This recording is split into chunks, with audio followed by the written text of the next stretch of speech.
here today. Hope you've had a great day and have learned lots, made some contacts, and appreciate you staying around this last session of the afternoon. So my name is Gabrielle Stacey, and I'm going to kick off this session on the SEND and Inclusion Strategy, and I'm joined by my colleagues here this afternoon from Health and from the Council, who are going to talk to you about some of the slides as well. So this session is an opportunity for us to talk to you about how we developed the strategy as a partnership and why we did that, and also for us to talk to you just through in really high level terms what the strategy says and then how we're going to implement it, the really important bit about how we're going to try and make sure that this strategy makes a difference and how we've listened and actually are going to take that forward so that we're able to improve things here in Bristol. So there is an opportunity at the end of the session for you to ask any questions where we can have a discussion. We've planned in that time for an interactive part, but we will also pause after each section just in case anyone's got any questions. Okay? So I'm going to talk to you first of all about, thank you Sean, how we've developed this strategy, and I was really fortunate to be the lead for co-production for this strategy, but it was all about how the partnership came together to share their voices, share their experiences, to help us understand what we needed to work on.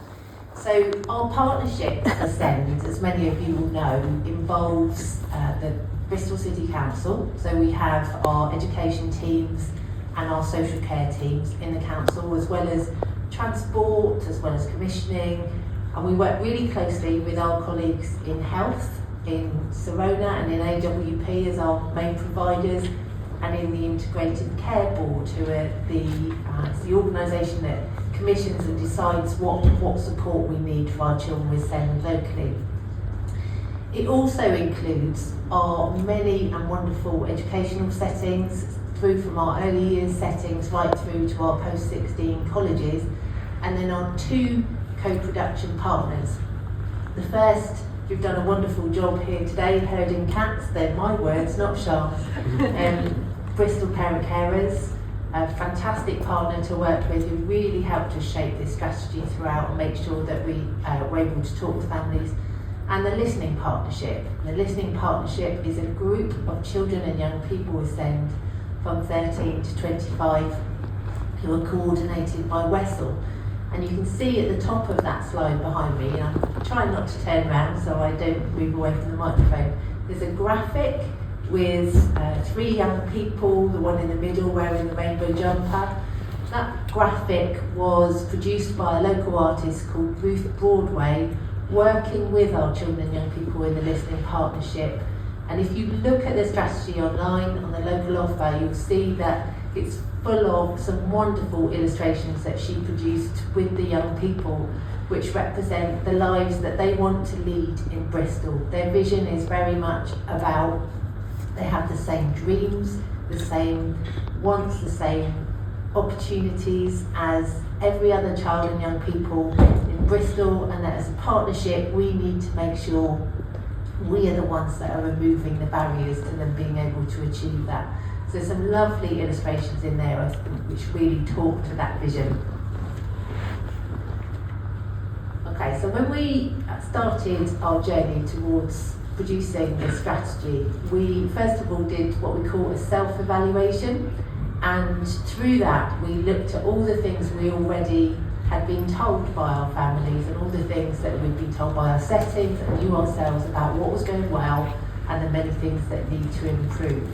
And through that process we heard from so many people, there were so many comments and so much engagement that we really felt that we were able to make a start in trying to understand what our priorities should be in this strategy.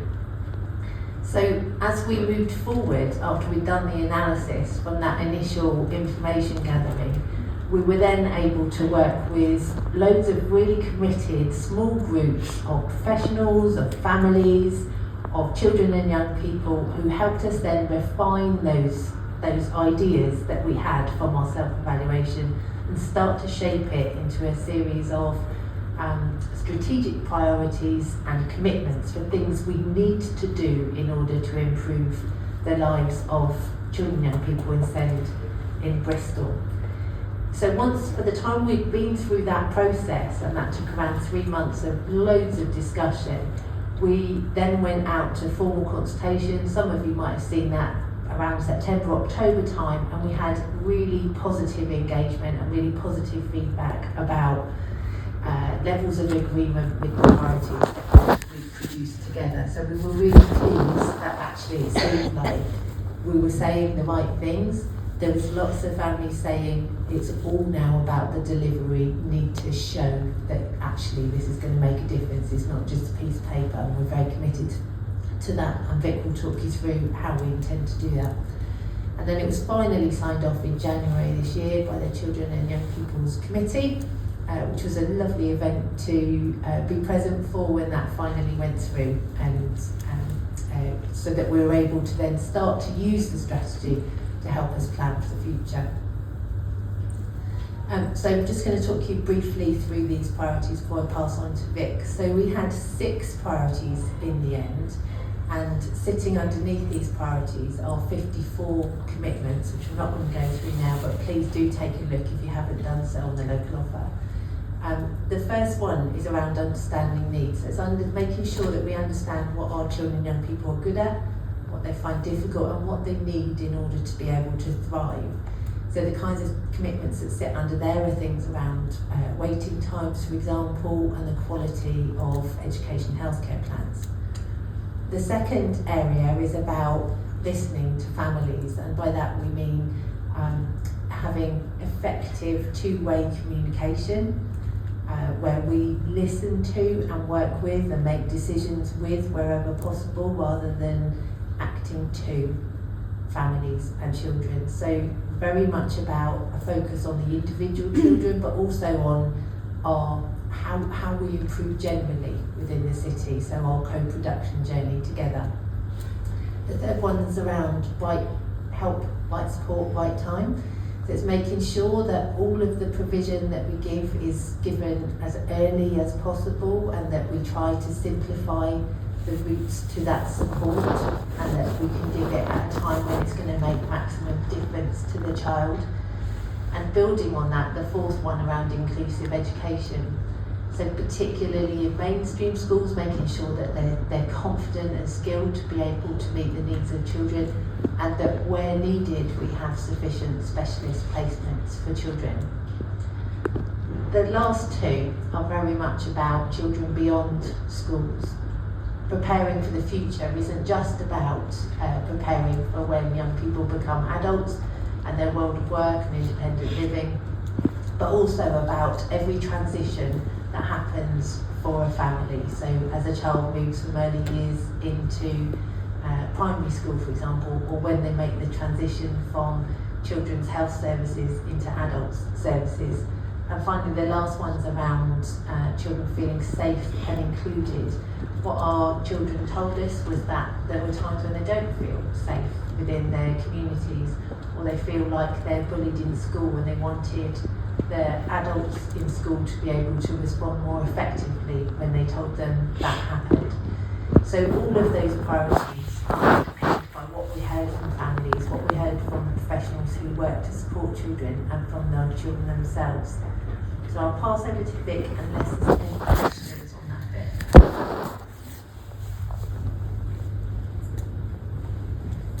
Okay, thank you. So I'm Vik Verma. I'm the Director of Education for Bristol City Council, so I oversee services including support to our schools, special educational needs, but I also oversee services such as skills, admissions, all of those kinds of things.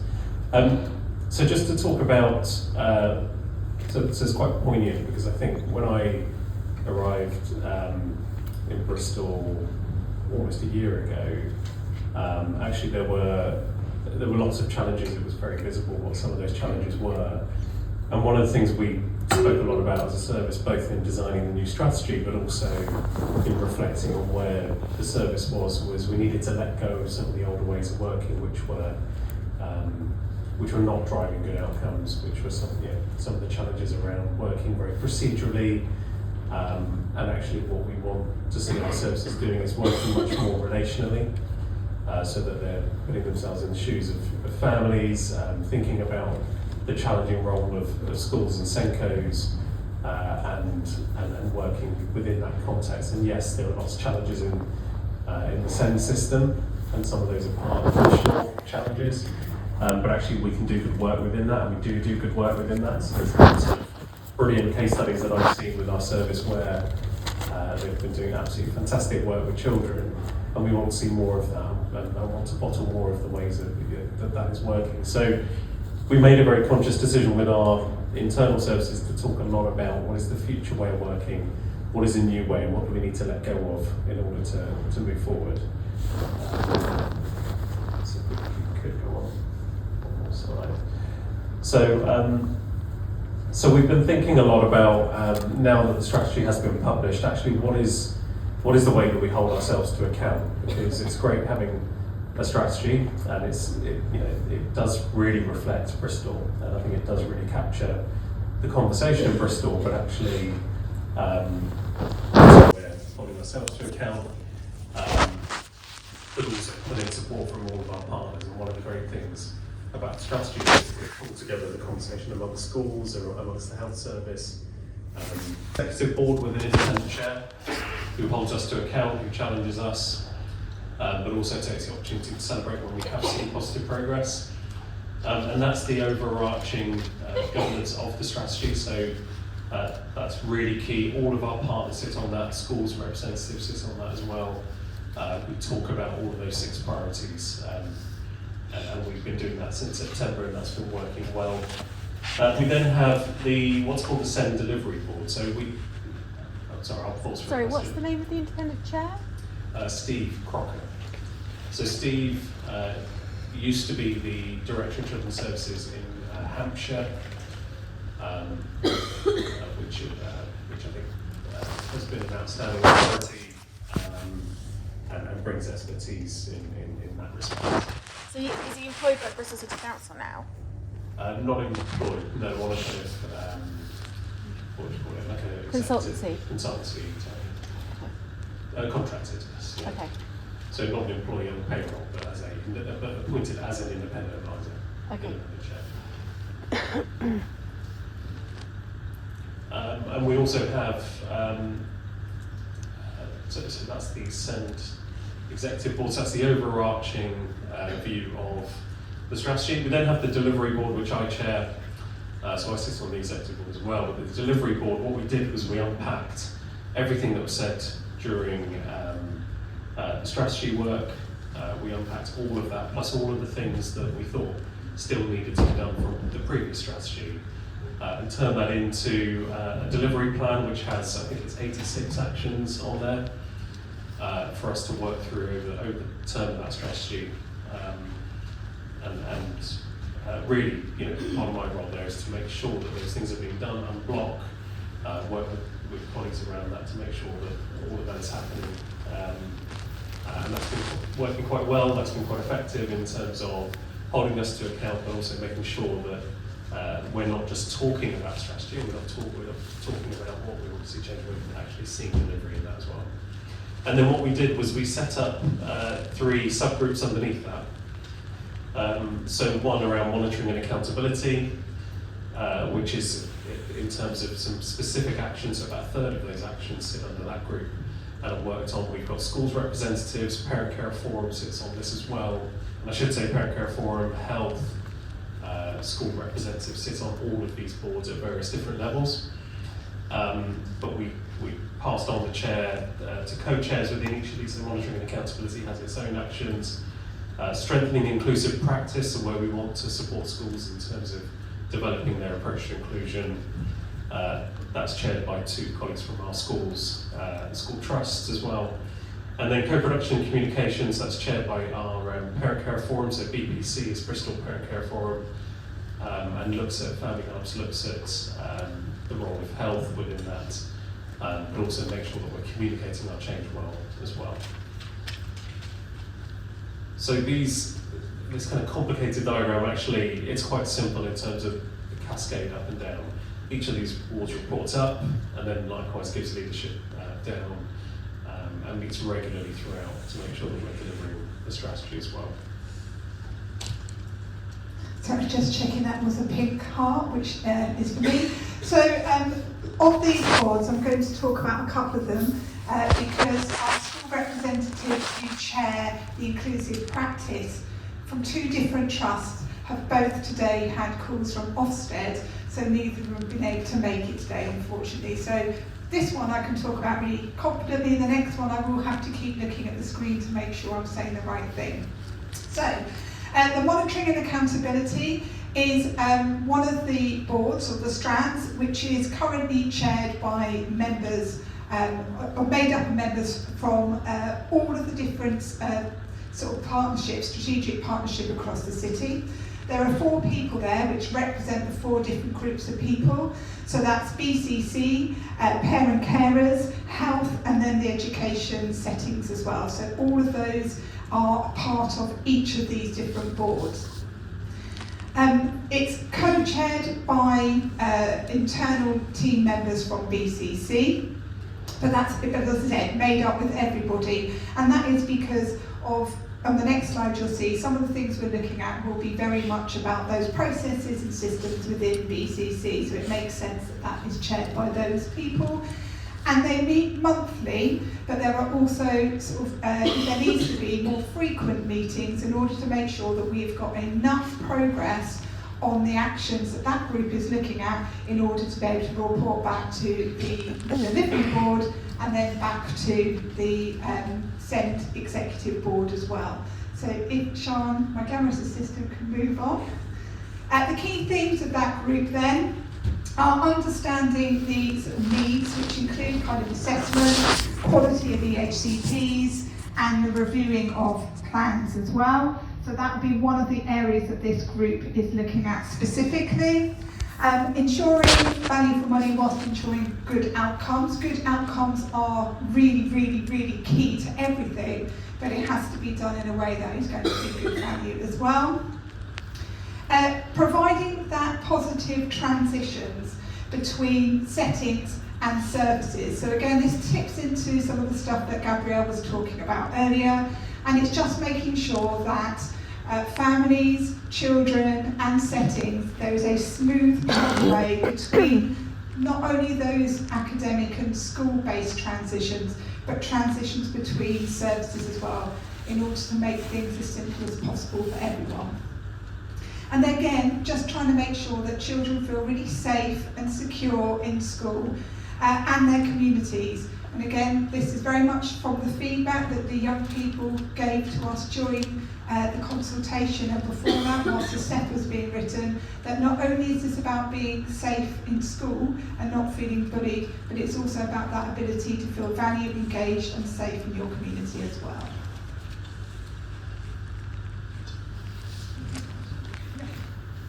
Hi everyone, so I'm Mark Hemmings and I work for the Integrated Care Board, which commissions NHS services across Bristol, Middlesex and South Gloucestershire. So co-production and communication, if you think back to what Gabrielle was saying earlier about our 6 priorities, one was specifically around listening, but I think communication and co-production go across all our 6 priorities actually. They're so very, very important. And if you think about the kind of world we live in now and how easily we can communicate in all sorts of different ways, you know, it's an area that we sometimes get right, but sometimes get wrong as well. And it's something that this task group is absolutely focused on to make sure that we get the communication right, because it's so important. Who makes up the subgroup? Very similar to the other 2 groups actually. It's a cross-section from across City Council, from education, from social care, from health and Bristol Parent Care Forum, and it's chaired by, well, it's jointly chaired actually by the Parent Care Forum, Hayley, Sarah from Bristol Family Hubs and myself from the Integrated Care Board, so we've got good representation chairing the group, and we meet monthly with all the other groups. We're focused on, I'm not sure if this is on the next slide, Sharon, is it?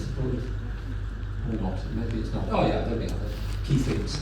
Co-production with families. I think over the years, we've not been terribly good at co-production actually.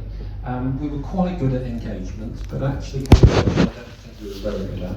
But I think we are really improving, and we've had some really good examples when we developed the Key Worker team, which works with children and young people who are at risk of being admitted to an inpatient ward, children and young people with learning disability or autism. Then the Parent Carer Forums actually led that commissioning process with us. And since then, we've been working very, very closely, co-producing the Neurodiversity Transformation Programme, and also latterly a project called PINS, which stands for Partnerships for Inclusion in Neurodiversity in Schools. So working with 20 primary schools across Bristol. But we've been working very closely developing those projects together, and they're all good examples of co-production and how we look on it. Because it's now our first thought.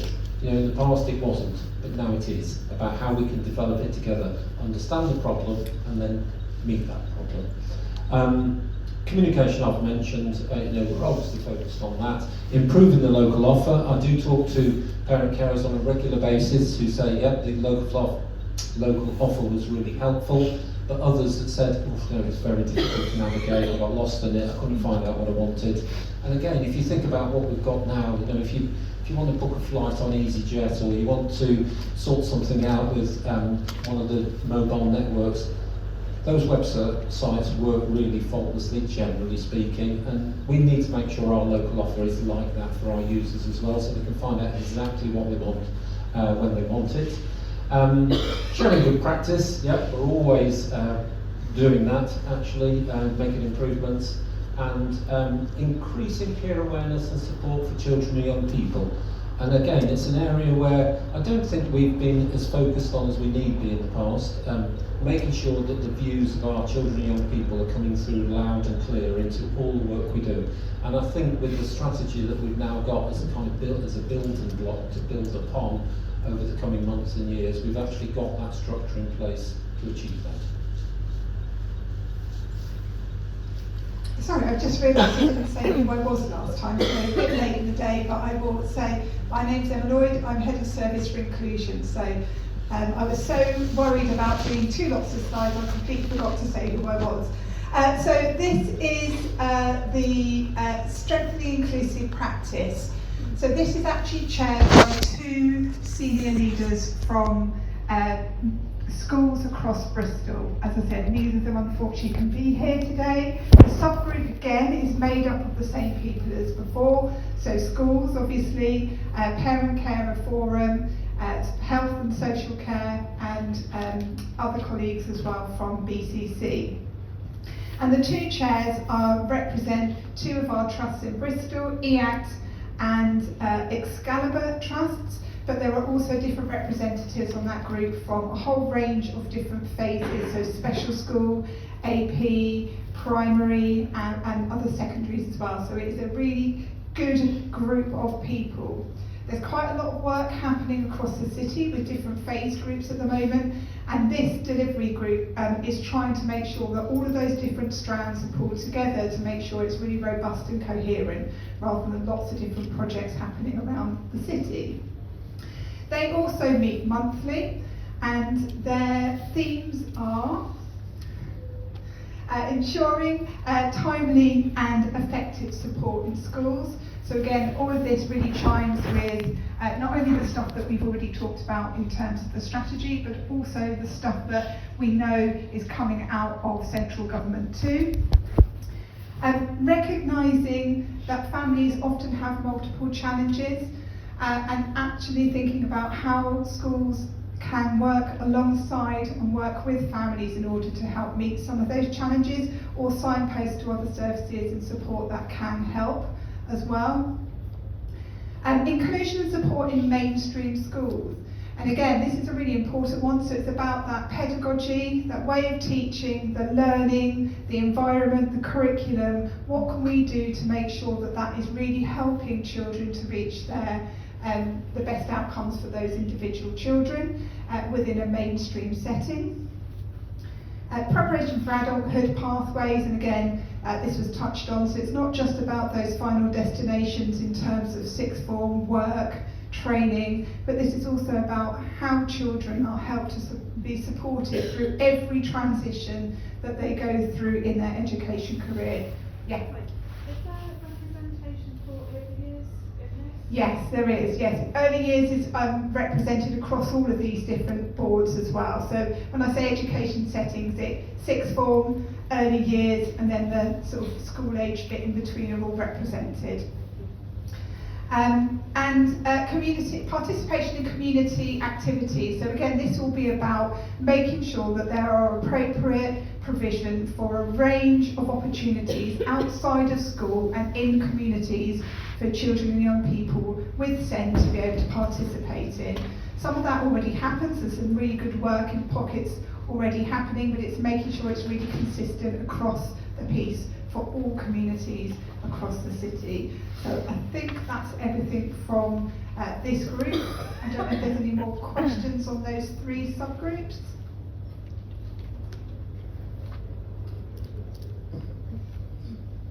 Okay, thank you.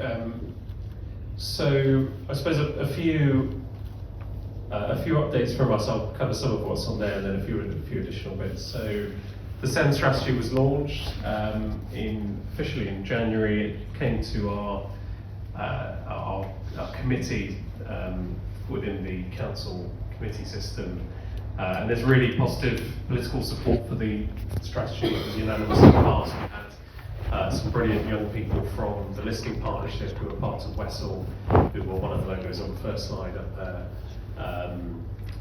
who presented the strategy for us actually, because it was a lot of their language that came through, and that was I think quite an important message from us, that actually whilst we're delivering it, it was their voice that brought it into place. We've also, I suppose, over the last few months had some positive progress. There's now a permanent leadership team in place within the council in terms of my role, in terms of Emma, and also the Director of Children's Services who we work for as well. And I think, particularly from the political committee, there's been really good support around, certainly education, but actually SEND being a real priority for them. And that's been really helpful in some of the conversations we need to have about the things that we need to move forward in our system. We did have progress with the Department for Education, so they came to meet with us in November to check on how things were going since the Ofsted from 2019, when a written statement of action was provided to the local authority because services weren't good enough. They came back to check on progress. They do that quite often, and the real positive was they were positive about the progress, the direction of travel, and the impact that it's had so far, and they lifted the written statement of action. So whilst that's really positive, it's not saying we're there, it's not saying we're finished in terms of the work we need to do together, but it was a nice milestone to know that we're heading in the right direction. I've talked a bit about the governance, but also there's been a few other improvements as well. So we have just finished the restructure of our SEND service, so caseloads will be coming down, and that recruitment's underway, so that's been really positive. And we've done that with the service, working together about what do we want that service to look like going forward. We've got a planned £40 million investment in terms of new specialist provision. So that's going to be a mix of things. That might be some mainstream schools that develop resource provision or enhance existing resource provision, or that might be new settings as well, and new specialist settings, and that's going to be rolling out over the next 4 to 5 years. And then we've also invested another £500,000 in education and psychology, so quite specifically in terms of children who are waiting in the backlog for assessments, to make sure there's enough educational psychologists supporting those children through those assessments, so that we can get education, health and care plans completed quicker as well. And then also working with health, we've been looking at the funding that we offer our Parent Care Forum to work with us. So Parent Care Forum is represented in all of the subgroups that are in the governance structure we shared earlier. But that's quite time intensive, that involves support from our colleagues, so we put more funding in to help support them. And I should say, sorry, the last one is on the bottom there, but we're also setting up a new inclusion and outreach service. So that's going to be about coming back to the theme around how do we support schools to become more inclusive. We're putting £1 million in to develop a new service. This is a more novel idea to support schools' trust in equipping them better with the tools they need to deliver better teaching fundamentally, but also to deliver more inclusive practice as well. And we're going through the recruitment process of that, so there'll be a bit of activity in the summer term, next term as we scale up, but actually September will be the point at which that hits. They'll be doing things like inclusion audits in settings in schools, giving advice to teachers and SENCOs, possibly also modelling some teaching to show how, with a larger class of say 30, how you can deliver inclusively to a group. We really recognise that a big part of the solution here is, yes, kinds of policies and procedures around schools, but also teachers need more support to be able to support more children. Question. So the new inclusion hub, for the 1 million for that and the 1 million for the early intervention fund, they've both come because top-up funding's been stopped, haven't they? So that's the top-up funding was about 7 million a year, wasn't it? So that's a cut in funding for inclusion, is it not? No.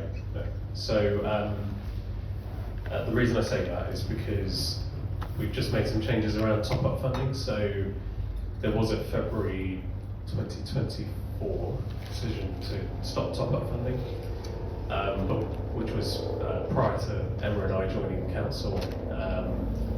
We looked at that and we determined that actually we don't want this cliff edge for children who might be receiving support that's working really well, but actually haven't yet got their education and health and care plan if that's what they're needing. So we're about to write schools in the next week or two to extend that top-up period so that none of those children lose support. So there's about £8 million spent on that at the moment, and about 1,000 children who are receiving that funding, and they are slowly transitioning. So about 600 of those 1,000 are already have already put in a request for an education, health and care plan. So we're working through that at the moment, but actually there's not much of a saving in that respect. The funding is simply moving across. But if you are cutting, if there's not going to be any new children that are going to get top-up funding, so any child that now needs funding for inclusive provision in mainstream is going to have an EHCP, and that's going to tack on to your EHCP targets and your mandatory timelines. I mean, you're nowhere near meeting any of the mandatory timelines, and I appreciate you say you're going to have new staff, but you were saying this to us well, not you, but the council was saying this to us in 2018 that there were going to be 20 more caseworkers and that times were going to be cut and we're actually going to start actually meeting your legal deadlines, and you're not doing that and you haven't been doing that, and it's difficult to see how, if you're going to cut funding that is going to provide for things like ordinarily available provision and ordinary top-up funding for children to keep children in inclusive education without the need for a statutory document. It's difficult to see how, and I appreciate you're saying you're not going to cut it for the children that are already having it, but no new children coming up are going to get that. So it's always going to extend the number of EHCPs you have to fulfil. So what I'd say is when we look at the data, Bristol has always been about 0.5% below in terms of national whole population, 0.5% below all other local authorities in terms of education, health and care plan population, so we've always tracked under. So what that means is we've had fewer children with EHCPs in comparison to other authorities. But what we had was a really much larger SEN support cohort, and that's because that funding, that 8 million, was basically going to those children there. As they've been transitioning to education, health and care plans, there hasn't been that financial saving, I suppose is what I'm saying. So they've mostly been moving over with either similar or slightly more provision than they're getting at the moment. So there isn't a financial saving. What it was really doing, to be honest, was masking the fact that those children probably should have been on EHCPs. Now the decision was made February 24 under the previous administration, and I think that there's little we can do around that decision. But as you can see, we've got 600, 650 of that 1,000 have already come through to request an EHCP, so they're not losing support, they're just moving across to where they should have been in the first place, really, which is probably with an EHCP. which. But what you're now saying is that any child that falls, because the whole point of SEND support was supposed to be that you have a child, a neurotypical or typically developing child that they don't need any support. Then you have children that can reach stuff that's in ordinarily available provision, and that SEND support should also traditionally also included children that possibly needed a little bit more than ordinarily available provision but didn't need an EHCP. And now you're basically saying that there's a cut-off with a very low level of SEND requirement in order that they will now need an EHCP. So all parents are now going to have to go through the EHCP process along with the appeals process when their EHCP doesn't get accepted. No, that's not what I'm saying. I think what I'm saying is when you look at the inclusion service, schools do have a greater responsibility to support children early in terms of the graduated approach. And part of that inclusion service we're going to be setting up will be about equipping schools and teachers to make sure they're following that, and they're not holding the threshold too low in terms of where a child might need statutory support and where other support is. The early intervention fund sits in the middle there in terms of it offers some of that early intervention funding. We're only in the second term of that, so that's early days at the moment. And what's coming down the track from the DfE and Ofsted, so Ofsted have reframed their framework that launches in September of this year, so we're just waiting for the final outcome of that. That will put more of an expectation on schools to support children in mainstream, and the DfE is certainly going into that direction as well. So schools need to do more, I think, firstly. The other thing around that top-up funding was it didn't have a clearly defined criteria in terms of which children got support and which didn't. So what it had was children who were being supported up to say £25,000 or £30,000 in mainstream schools, and then some being given as little as £500 or £600. So it wasn't clear actually which children should, and actually a large proportion of those probably should have been moved to EHCPs earlier. So I can't talk too much about the past because we weren't here, but we made that assessment when we arrived, and have started to put in place steps around how this needs to move forward. But as I said, a large number of those children will essentially move over to education and health care plans, which is probably where they should be, but we'll make sure it's not a cliff edge if they're already in receipt of top up. The early intervention fund is that layer just above SEN support, and schools need to do more. The early intervention fund is only £1 million, isn't it? A year. I'm going to see. One could imagine that would become saturated quite quickly. So the approach we took this year was it's the first year we've had it. Yeah, so but you've still got top-up funding at the moment, haven't you, as well? Yeah, so it's going to be different as that top-up funding diminishes over the next 2 or 3 years. The need for the early intervention fund is surely going to increase. Yeah. So as I said, it's the first year we've run it, and the message, I don't know if Alison's in the room, but one of our team is here who's been working on this. If it goes really well, and actually we do see good level of support, we do see good take-up of that, and there's no reason why we wouldn't expand that further. But this is the first year, so we need to test out how that's working. It's new for Senkos, it's new for parents, it's new for us as well. So if it goes well, I think the million was a notional million to try and see how does that work as we go, and introduce this new tool. If it works brilliantly and it is supporting children early as we want it to, there's no reason why that shouldn't be £1 or £2 or £3 million. It just depends how the take-up is, how this inclusion service does that. We want to see schools thinking about short-term turnaround interventions rather than lots of significant interventions that actually aren't helping children with those learning needs, if you see what I mean. What are you going to do about when we have multi-academy trusts? You're saying that schools need to do more for inclusion. But obviously, multi-academy trusts have their own funding that comes directly off the DSG when it comes into you, and that you have a lot less governance over them. So what are you going to do to encourage that? And I realise you've got some co-production going on. I realise you've got chairs of the committees. But what are you going to do to force individual multi-academy trusts to take inclusion seriously? So I'd say if we go back a couple of slides, if we go back, this one. So the chairs of the subgroups for these, for the Strengthening Inclusive Practice group are 2 of the trusts. It's only 2 though, isn't it? It's 2, but there are other trusts that attend that. I don't really want to work in a system where we're forcing. That's Ofsted's job. Ofsted and the DfE did Vik's job in terms of governance and the accountability framework sits with them.